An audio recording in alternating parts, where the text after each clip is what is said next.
Third episode begins with a serious talk between Maeve and Robbie. She now knows everything and asks Robbie why he would endanger them all like this. Robbie says he's doing it to take revenge on Jason and the Dark Hearts who killed Billy. He asks Maeve to give him a few days to get the money from the drugs. In the task force, the cops tell Kathleen everything they know about Peaches and the Dark Hearts informant. Elsewhere, Jason and Perry meet with Freddie Fryer and ask for his help in catching the thieves. He agrees to do it for 50% of the drugs at the wholesale rate. Robbie and Cliff finally meet their informant, who turns out to be none other than Erin, Jason's girlfriend, who also happened to be in a relationship with Billy. She loved Billy and, like Robbie, wants revenge on Jason. She tells Robbie and Cliff that it's too dangerous to move the goods with Freddie helping the gang and says they should sit tight for a while. But Cliff tells Robbie he knows someone who can help them out. The feds soon realize that the guns used in the killings match the guns used during a fight between the Dark Hearts and a rival gang called the Vipers, which means the guns belong to a Dark Hearts member. Tom and Anthony meet Perry and Jason and tell them about this. They want help to find Sam as fast as possible, but the gang members refuse.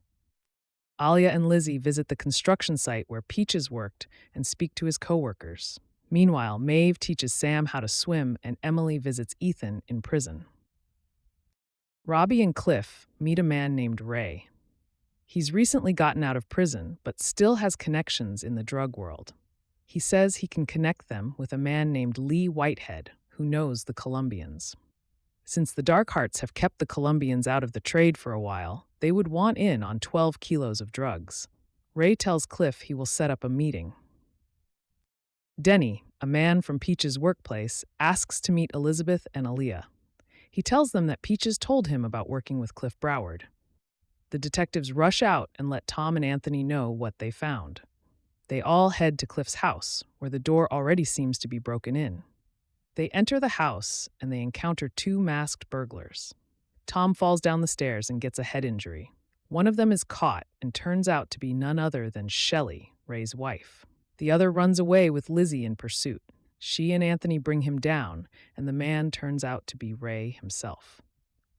At the hospital, Tom refuses more medical treatment and heads back to the police station to interrogate Ray and Shelley. Aleah uses her own experience of domestic abuse to try and get Shelley to open up. She eventually tells Aleah about Cliff's visit. Because of her confession, Ray is forced into a corner and tells the cops what he knows. Tom and Anthony use his phone to text Cliff, setting up a meeting with him at a park on the following night. Robbie and Cliff receive the message and decide to scope the park out. That night, Lizzie and Anthony go out for a drink. Lizzie tells him that she froze when Ray attacked Tom. Later, some of her old cop colleagues enter the bar and tell Lizzie to stay on the task force and not come back. In response, Anthony gives a toast to Lizzie in front of everyone. Aleah drives Tom home and tells Sarah about his condition. After she leaves, Sarah tells Tom she's worried that the same thing that happened to their mother will happen to him if Ethan comes back home. Tom admits he doesn't want Ethan back and that he still feels angry. Unbeknownst to him, Emily overhears everything. A flashback shows us the day Tom and his wife Susan welcomed Ethan and Emily to their home. At present, Joe meets Tom again and gives him more information on Billy. He also says that a Dark Hearts member was watching Cliff's house once the task force got there. He claims that the Dark Hearts are getting information from someone inside the task force. Fourth episode begins with Tom thinking about the possible informant inside his team. The task force then joins hands with Anthony's old team to discuss the sting operation to catch Cliff. As we saw in the previous episode, Tom's team used Ray's phone to set up a meeting between Cliff and a drug dealer, which will be Anthony pretending to be a drug dealer, at a nearby park at 11 p.m. Now, they brief the rest of the officers who will surround the park in order to catch Cliff and his partner. In therapy, Emily talks about overhearing Tom. She describes how she feels obligated to be grateful towards her adoptive family instead of feeling normal emotions like anger and annoyance. Later, Tom meets Kathleen and tells her about the informant in his task force. She finds it unlikely and tells him to focus on the operation. After he leaves, Kathleen makes a phone call and tells someone they may have some trouble. Could she be the informant? Meanwhile, Perry gets a visit from his boss, Vincent, who says that the Mother Club members want Jason out of the Dark Hearts. Perry then talks to Shane, a Dark Hearts member who has been acting antsy. Shane admits that he's troubled about Billy's death. He describes how Jason found out Billy was having an affair with Erin. A group of them then took Billy up to a lodge, where Jason unleashed all hell on Billy. Jason then lied to Perry, telling him that Billy was stealing money from the gang. Perry goes straight to Jason and punches him in the face for lying to him. But Jason has good news. Their informant has told them about Cliff's meeting at the park that night. A flashback shows Robbie, Billy, and their families hanging out together by a lake. Robbie and his wife are having marriage trouble, and Billy is dating Erin, who soon joins them. At present, Robbie, Cliff, and Sam are by the lake. Robbie sets up a meeting with Bartosz, an acquaintance whose trucking business can get them to Canada after they've received the money from the drug deal. Robbie and the others go to meet Bartosz. While Robbie goes inside, Cliff and Sam wait in the car. But Cliff dozes off and Sam goes out to let go of a fish that he had earlier caught in the lake. Unfortunately, a passerby sees Sam on his own and starts asking about his parents.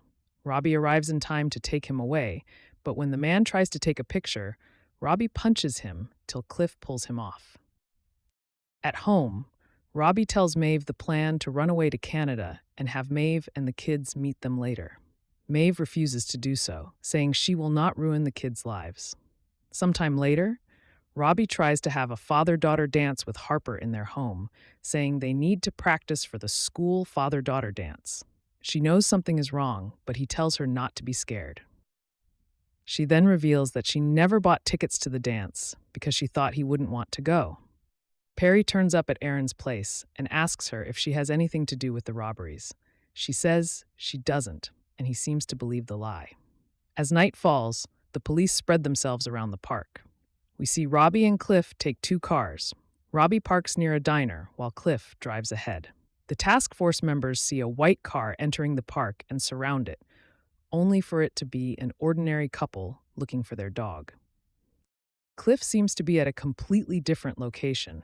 He's waiting on the side of a deserted road for Ray's contact. He texts an unknown number and we see Jason read the message. He and Perry drive their car straight into Cliff's, running him off the road.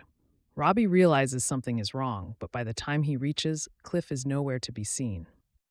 Meanwhile, Cliff is now being tortured and interrogated by the Dark Hearts, but he doesn't give up Robbie and ends up dying at Jason's hand. At the same time, Perry realizes the gun they found in Cliff's car belonged to Billy. Aleah calls Tom and tells him to check his email. The news of Robbie's assault reached the task force through their tip line. They've now received a photo that the stranger clicked on his phone. Robbie's face is covered, but the picture clearly shows Sam.